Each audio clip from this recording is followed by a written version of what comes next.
ആരംഭിച്ചിരിക്കുകയാണ്.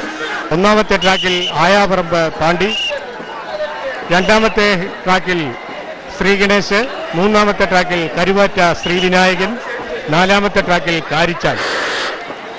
ഒന്നാമത്തെ ട്രാക്കിലുള്ള ആയാപറമ്പ് പാണ്ടി ചുണ്ടനിൽ മത്സരിക്കുന്നത് സംഘം കന്നേറ്റി കരുനാഗപ്പള്ളിക്കാരാണ്. കന്നേറ്റിയിൽ നടക്കുന്ന വള്ളംകളിയിലൊക്കെ പങ്കെടുത്ത്, കല്ലടയിലും കൊല്ലത്തുമൊക്കെ വള്ളംകളിയിൽ പങ്കെടുത്ത് അവര് ചുണ്ടൻ വള്ളത്തിൽ ഒരുപക്ഷെ ആദ്യമായിട്ടായിരിക്കും നെഹ്റു ട്രോഫിയിൽ കോച്ചയിൽ നാസറിന്റെ നേതൃത്വത്തിൽ ആയാപറമ്പ് പാണ്ടിയിൽ മത്സരിക്കുന്നത്. ശ്രീ ഗണേശ് വള്ളം രണ്ടാം ട്രാക്കിൽ കഴിഞ്ഞ വർഷത്തെ വിജയിയായ ശ്രീ ഗണേശിൽ ഇക്കുറി മത്സരിക്കുന്നത്, തുഴയുന്നത് സെന്റ് ഫ്രാൻസിസ് ബോട്ട് ക്ലബ്ബ് ഹരിപ്പാടുകാരാണ്. അരുൺകുമാറിന്റെ നേതൃത്വത്തിലാണ് ശ്രീ ഗണേശൻ വള്ളം ഈ മത്സരത്തിൽ പങ്കെടുക്കുന്നത്.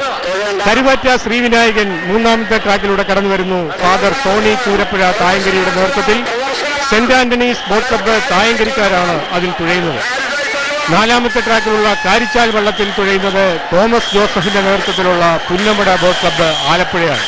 അങ്ങനെ വളരെ മനോഹരമായ പ്രകടനത്തിൽ ഇതാ ശ്രീ ഗണേശ്, രണ്ടാമത്തെ ട്രാക്കിലുള്ള ശ്രീ ഗണേശ് വ്യക്തമായ ഒരു ആധിപത്യം സ്ഥാപിച്ചുകൊണ്ട് സെന്റ് ഫ്രാൻസിസ് ബോട്ട് ക്ലബ്ബ് മൂന്നാം നമ്പർ വള്ളം ശ്രീ ഗണേശൻ മറ്റു വള്ളങ്ങളെല്ലാം അമ്പേ പിന്തള്ളിക്കൊണ്ട്, ഒന്നൊന്നര വള്ളപ്പാടുകൾ പിന്തള്ളിക്കൊണ്ട് ഇതാ ഫിനിഷിംഗ് പോയിന്റിനെ ലക്ഷ്യമാക്കുകയാണ്.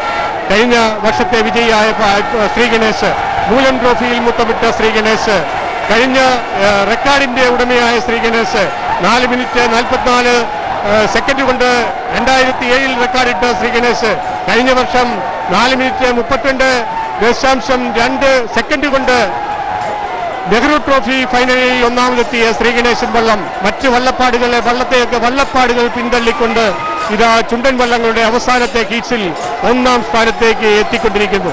വ്യക്തമായ ലീഡ് പേരും പെരുമയുമുള്ള കാരിച്ചാലിനെ രണ്ടാം സ്ഥാനത്തേക്ക് പിന്തള്ളിക്കൊണ്ട് ശ്രീ ഗണേശൻ വള്ളം ഇതാ ഫിനിഷിംഗ് പോയിന്റിനെ ലക്ഷ്യമാക്കുന്നു, ഫിനിഷ് ചെയ്തിരിക്കുന്നു. ശ്രീ ഗണേശിന് ഒന്നാം സ്ഥാനം.